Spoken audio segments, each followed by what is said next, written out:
The smell hit him first, thick and sweet and wrong in a way that made his stomach turn. Carlo Reyes had been working construction for 15 years, long enough to recognize the scent of death even in Manila's humid November air. He stood at the edge of the unfinished building site in Caloocan, staring at the large black suitcase someone had dumped near the skeletal framework of what would eventually be luxury condominiums. His crew had noticed it that morning, figured it was just more trash, the kind of thing people threw away when they thought no one was looking. But the smell kept getting worse as the sun climbed higher. Carlo called his foreman. The foreman called the police. 2 officers arrived within 30 minutes, their expressions shifting from boredom to alert tension as they approached the suitcase. The younger officer pulled on latex gloves, crouched down, and slowly unzipped the bag. What he saw made him stumble backward and over his mouth. Inside, wrapped carefully in layers of plastic sheeting, were the remains of a woman.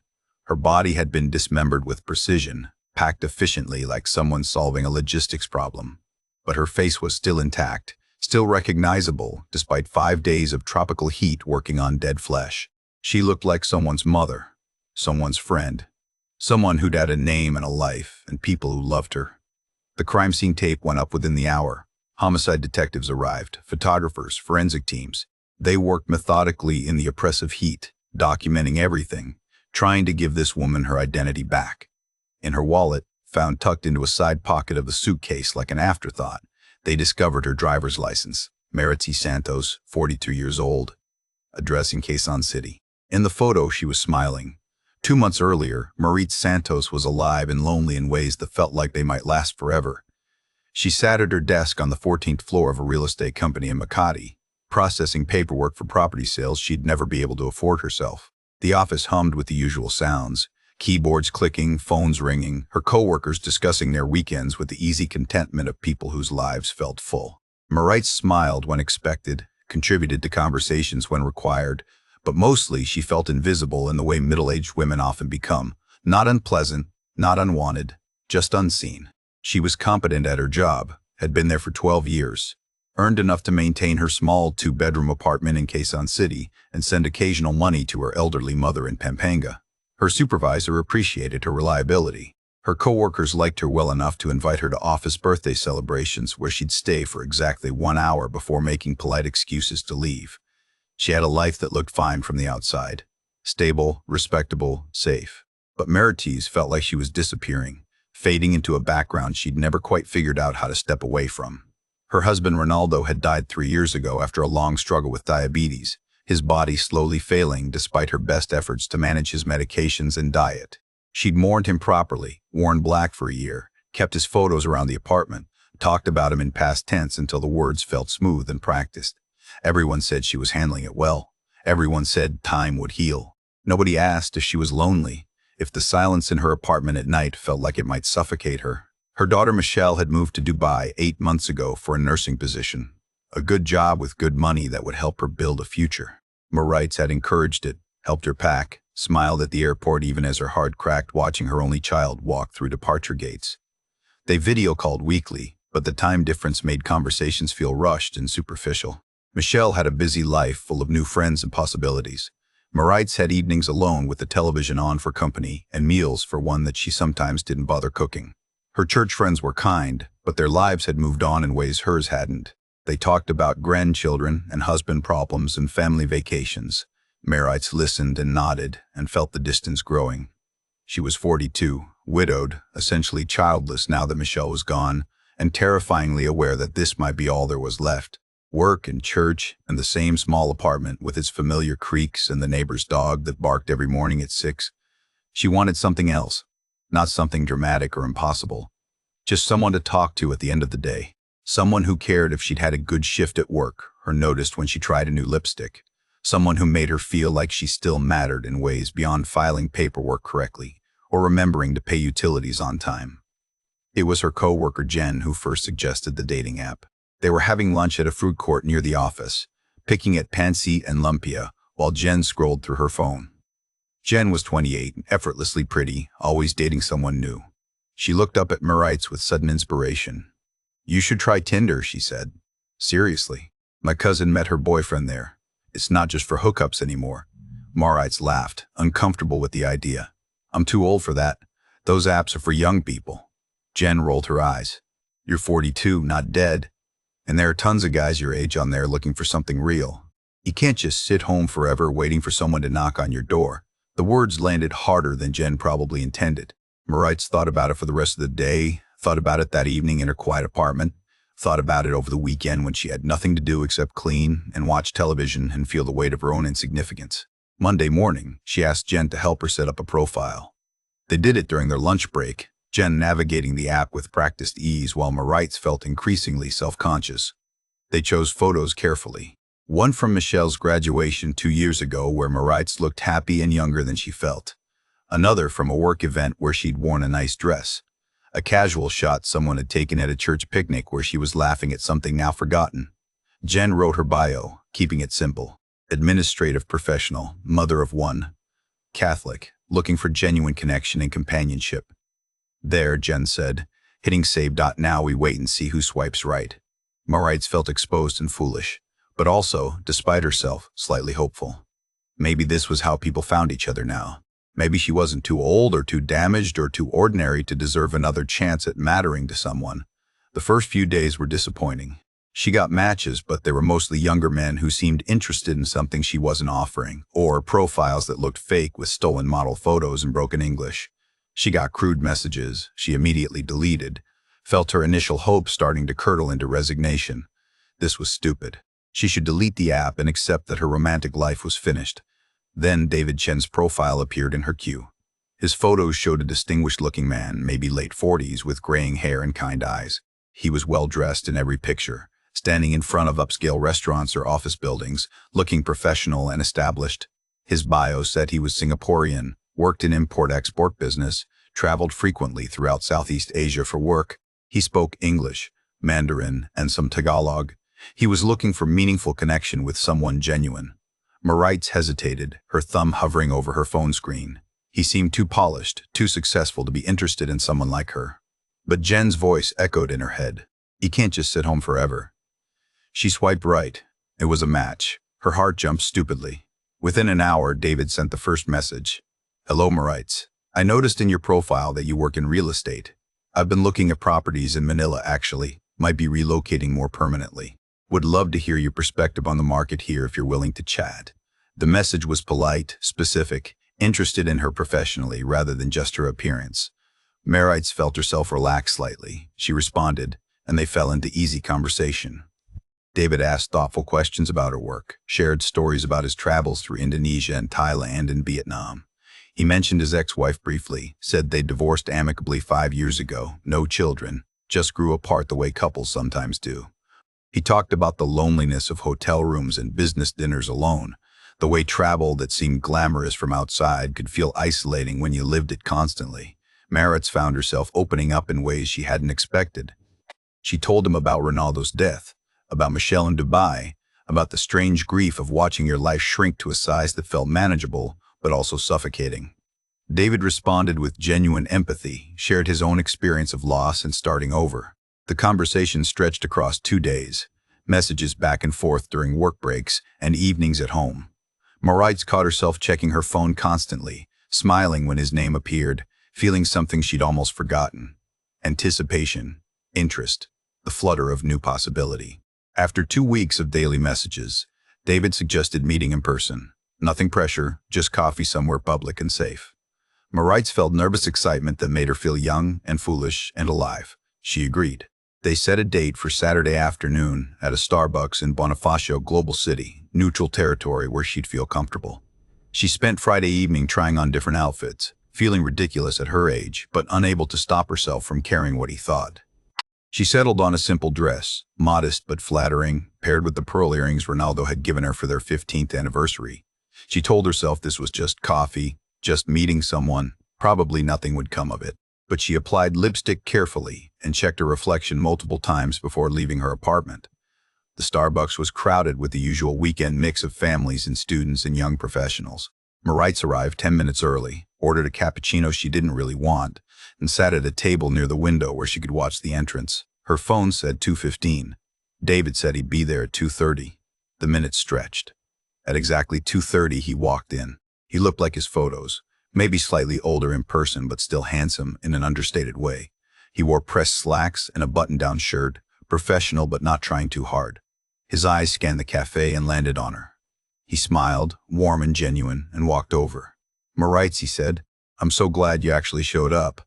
I was worried I'd be sitting here alone convincing myself this whole online thing was a terrible idea." She laughed, nerves dissolving slightly. "I almost didn't come. This is my first time meeting anyone from an app.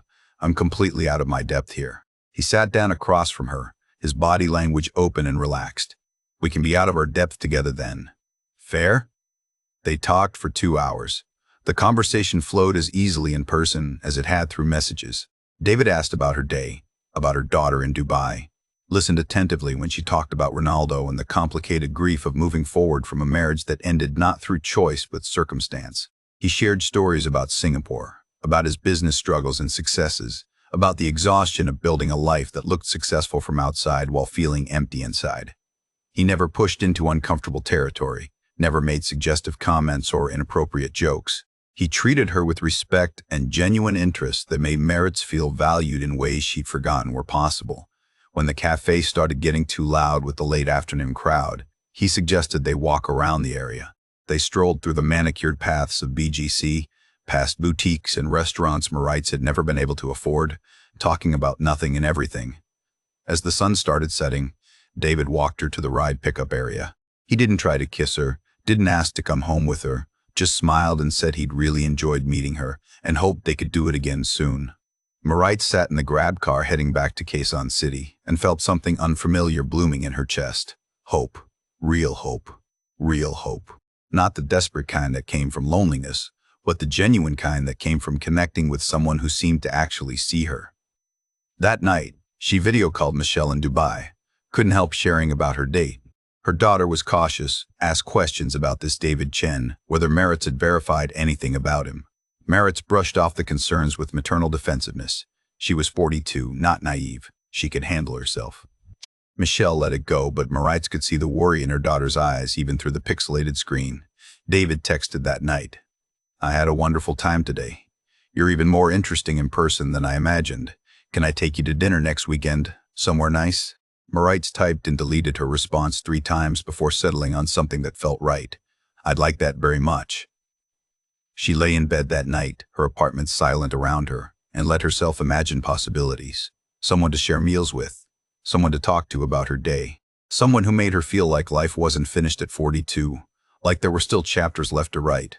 She didn't let herself think about red flags or cautions or the reasonable voice in her head that said things.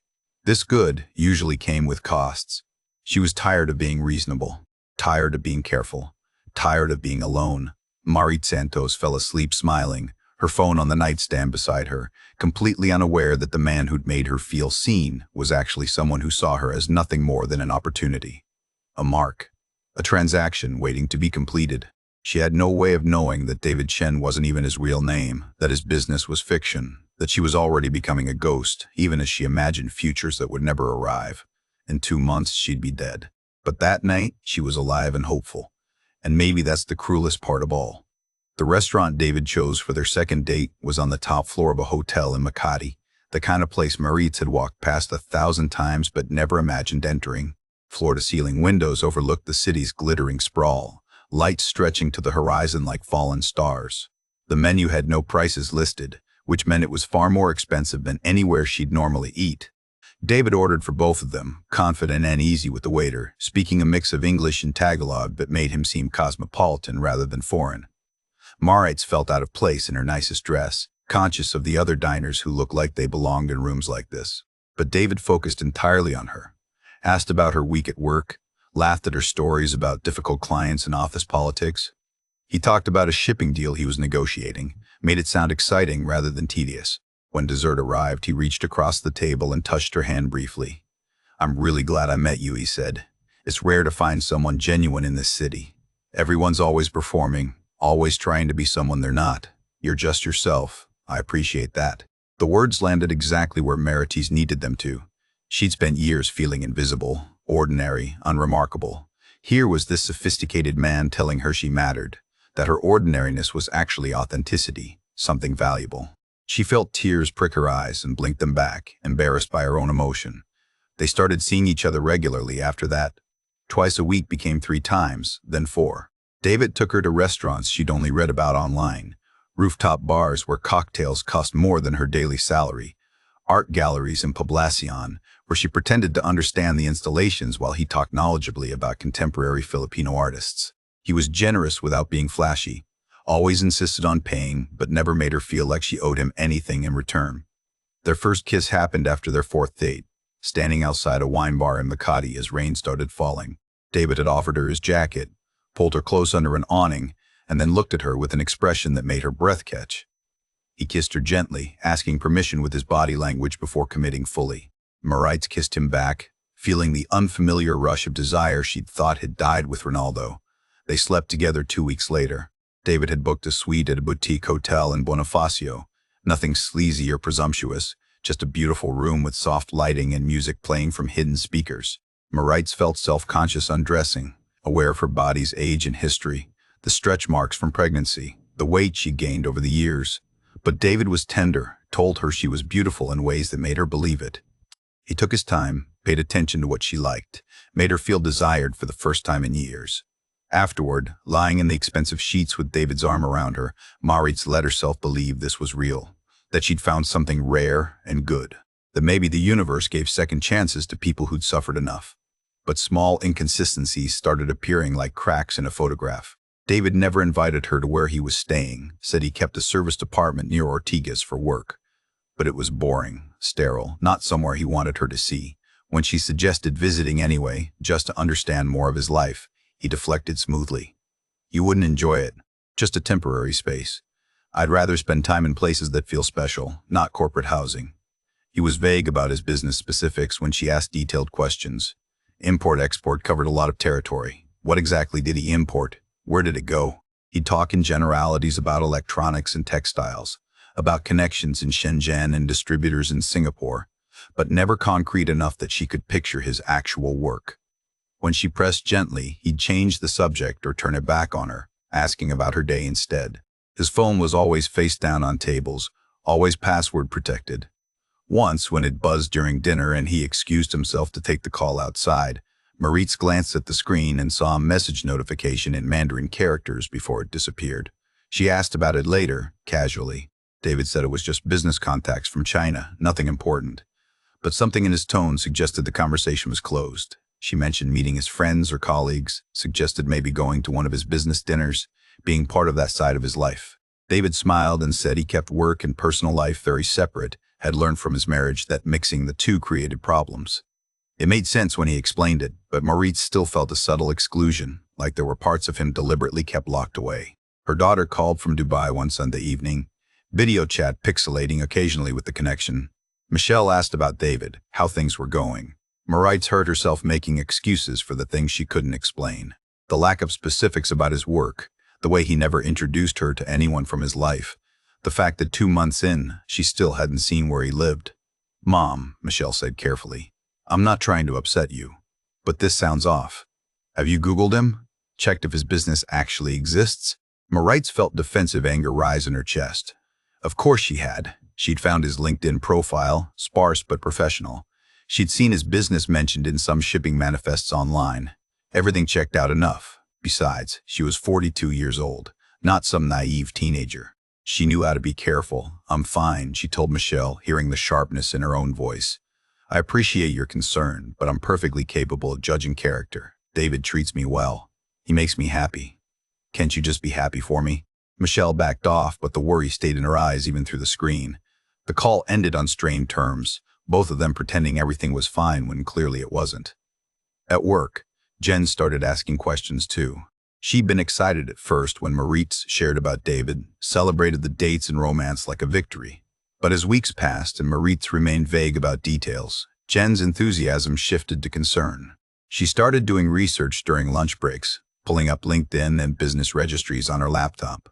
I can't find his company registered in Singapore, Jen said one afternoon, keeping her voice low so other coworkers wouldn't hear.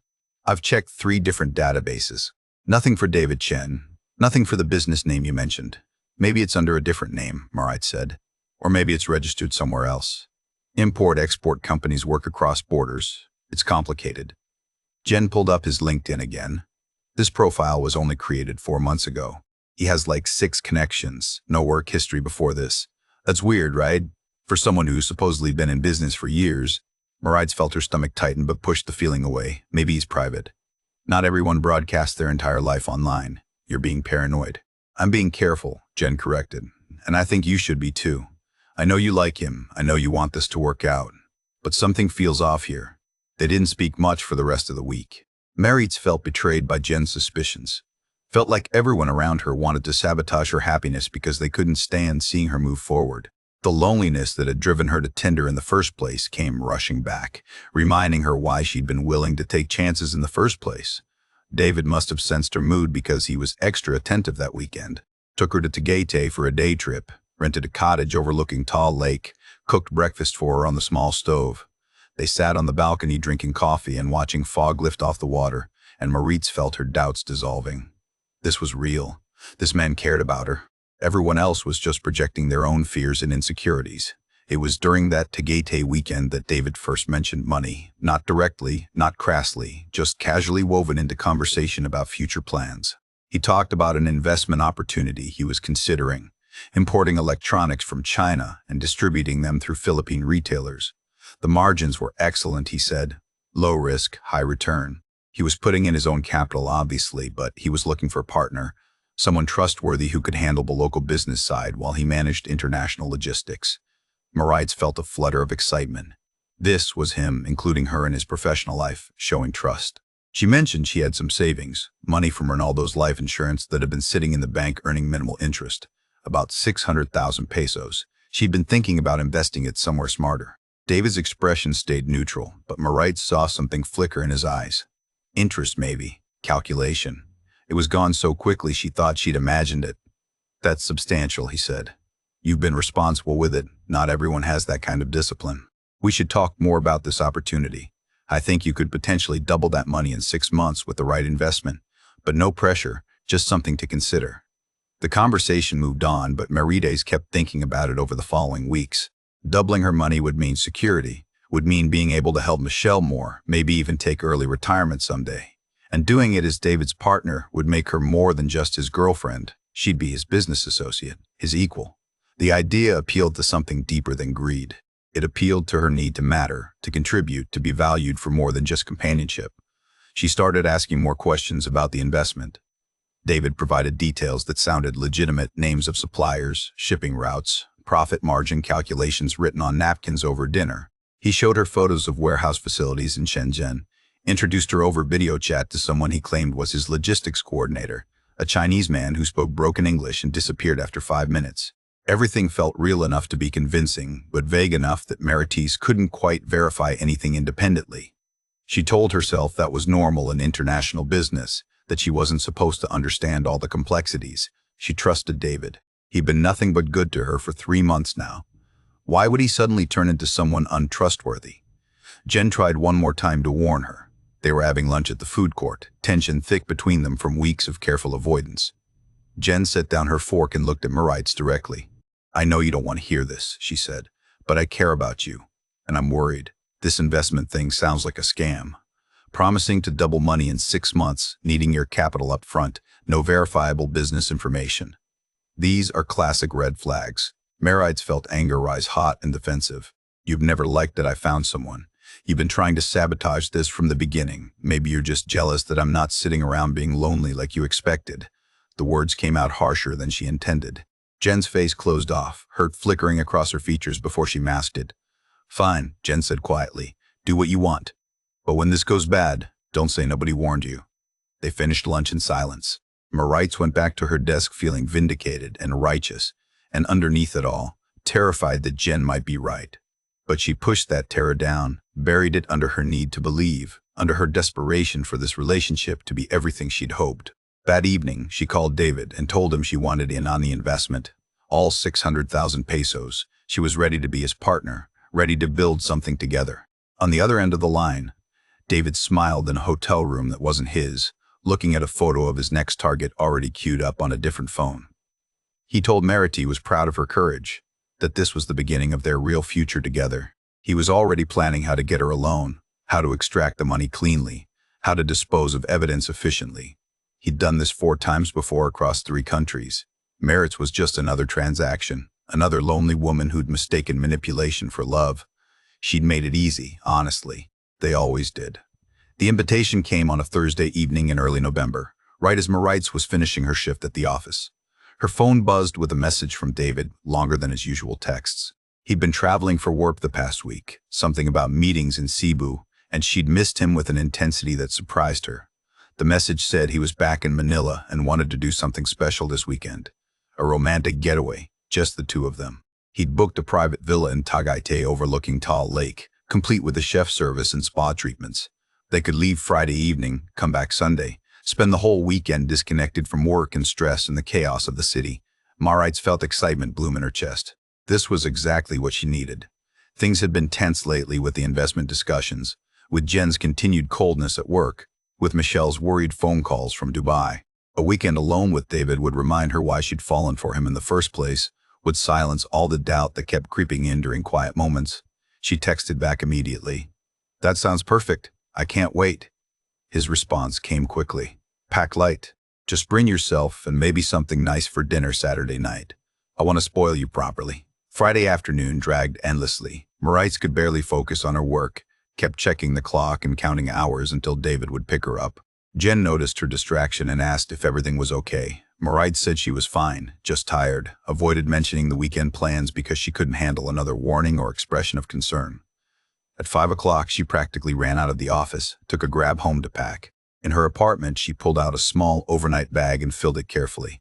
Her nicest dress, the burgundy one David had complimented, comfortable clothes for lounging, toiletries, and makeup, the lace underwear set she'd bought online and felt embarrassed owning but wanted to wear for him.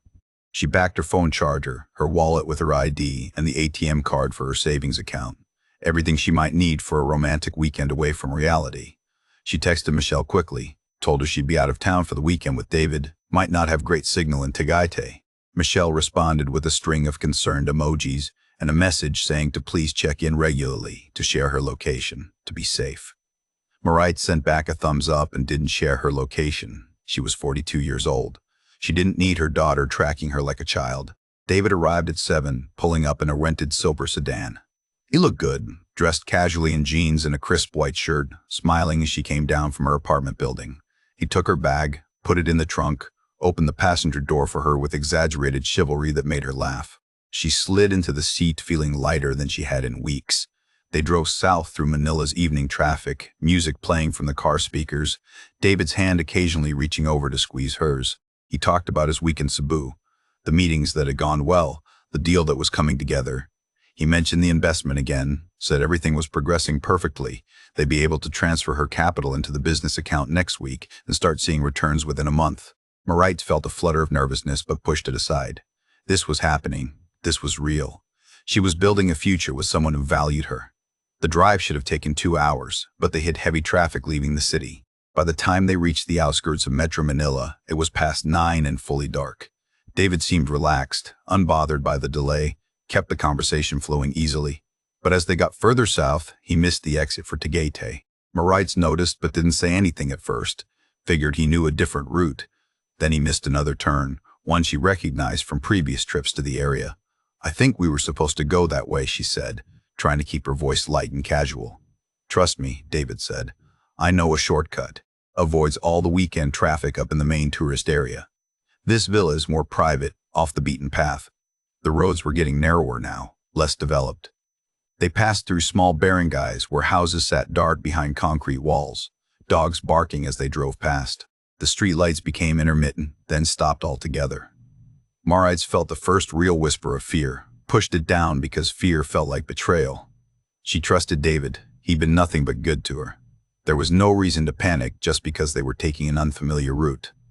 But then they turned onto an industrial road, warehouses and construction sites looming in the darkness, no residential areas anywhere, no villa overlooking a lake, no romantic weekend destination, just emptiness and concrete and the growing realization that something was very wrong. "Where are we going?" Moritz asked, and this time she couldn't keep the tremor out of her voice. David didn't answer immediately. He slowed the car, pulled off onto a dirt access road beside an unfinished building, killed the engine.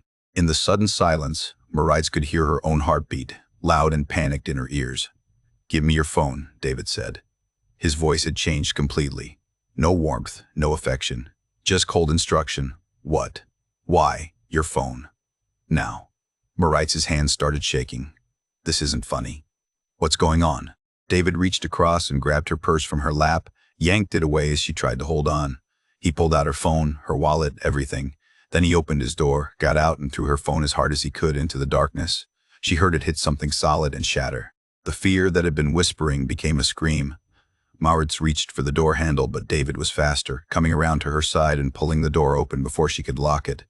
He grabbed her arm, dragged her out of the car. She fought, tried to pull away, but he was stronger and he'd done this before. His movements were practiced, efficient, no wasted energy. He pulled her toward the unfinished building, through a gap in the temporary fencing, into the skeletal structure that smelled of cement dust and rust. Maritz was screaming now, loud and desperate, but there was no one around to hear.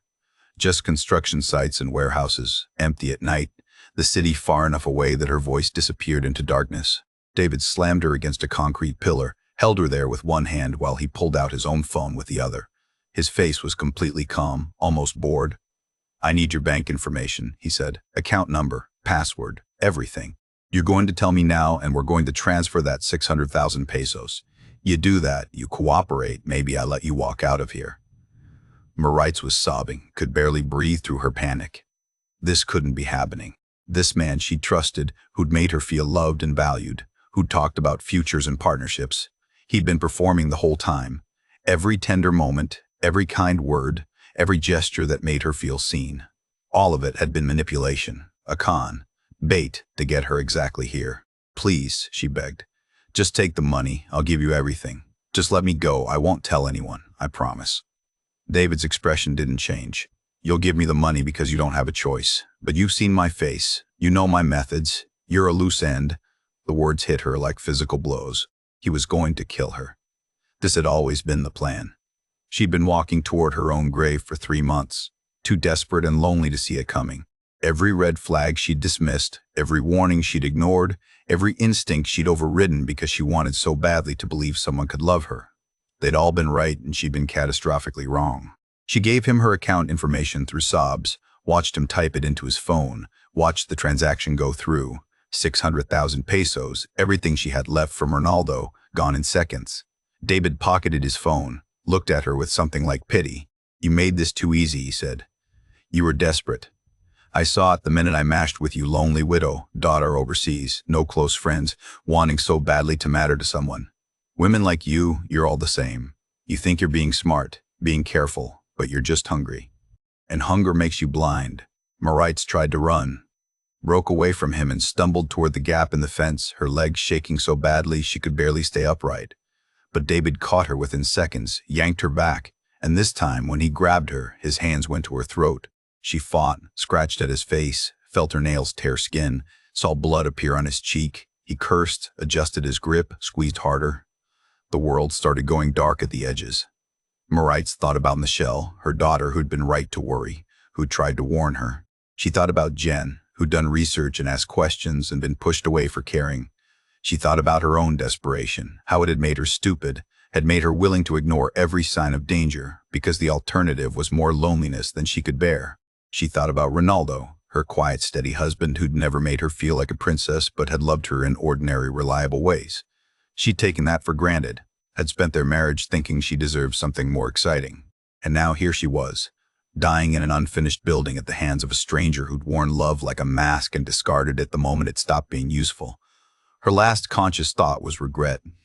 Not for trusting David, but for not trusting the people who'd actually cared about her, for choosing a beautiful lie over an uncomfortable truth, for being so hungry for romance that she'd fed herself to a predator. David held her throat until her struggling stopped, until her body went limp. He lowered her to the concrete floor, checked her pulse to make sure she was dead. Then he went to work with the tools he brought in the trunk, plastic sheeting and a knife and the large black suitcase he'd purchased specifically for this purpose. He'd done this before in Thailand, in Vietnam, in Indonesia. The method was always the same: romance, isolation, extraction, disposal. It took him 3 hours to finish. He was methodical, careful, no emotion involved. When he was done, he loaded the suitcase into the trunk, drove to another construction site in Caloocan, and dumped it where he knew it would eventually be found. but not before he was long gone. He drove the rental car to a parking lot in Quezon City, wiped it down, left the keys in the ignition. Someone would steal it within hours. By Monday morning, he'd be in Cambodia using a different passport, already matching with his next target on a different dating app.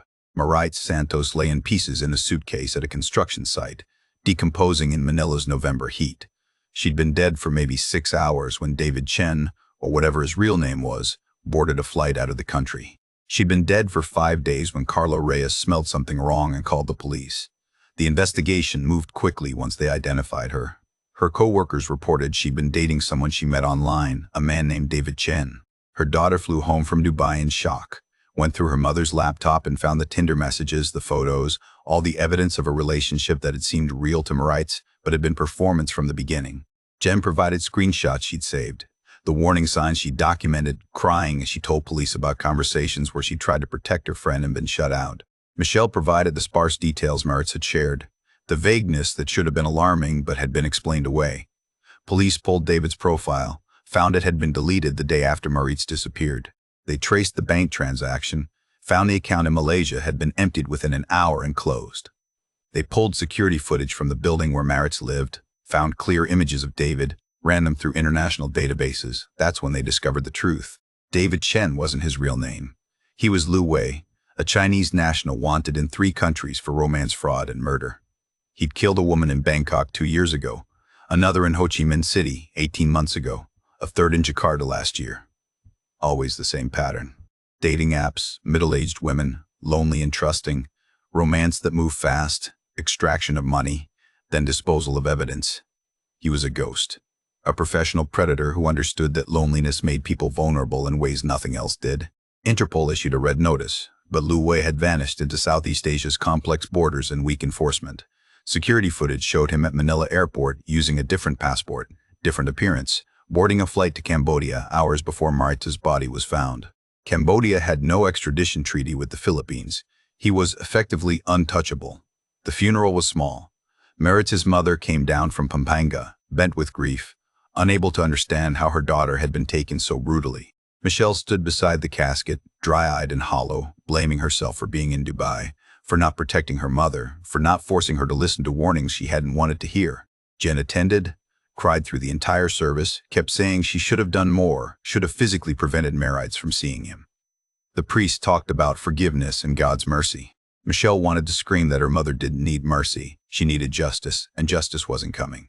The man who'd killed her was already hunting someone else, already performing love for another woman who just wanted to feel valued, who'd ignore red flags because hope was stronger than caution. Maritz's apartment was cleared out within a month.